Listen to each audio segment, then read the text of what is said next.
আসসালামু আলাইকুম রহমতুল্লাহ বারকাতু। আজকে আমরা জানবো পবিত্র কাবা শরীফের ছোট্ট একটি ইতিহাস। পবিত্র কাবা শরীফ অবস্থিত মক্কা নগরীর মসজিদুল হারামের মাঝখানে।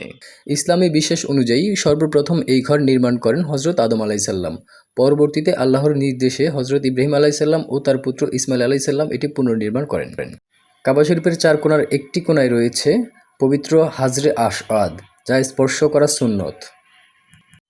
হজ ও উমরা পালনের সময় মুসল্লিরা কাবা শরীফকে কেন্দ্র করে 7 বার তওয়াফ করেন। এই ঘর মুসলিম উম্মাহর ঐক্য, ভালোবাসা ও আল্লাহর প্রতি আত্মসমর্পণের প্রতীক। কাবা শরীফ এটি শুধু স্থাপনা নয়, এটি আমাদের ইসলামের কেন্দ্রবিন্দু। এটি সেই ঘর যার দিকে ফিরে আমরা প্রতিদিন 5 ওয়াক্ত নামাজ আদায় করি। আল্লাহ আমাদের সবাইকে পবিত্র কাবা শরীফ জিয়ারতের তৌফিক দান করুন, আমিন। ভিডিওটি ভালো লাগলে ভিডিওটিতে লাইক করে দিয়েন। আসসালামু আলাইকুম ওয়া রাহমাতুল্লাহি ওয়া বারাকাতুহু।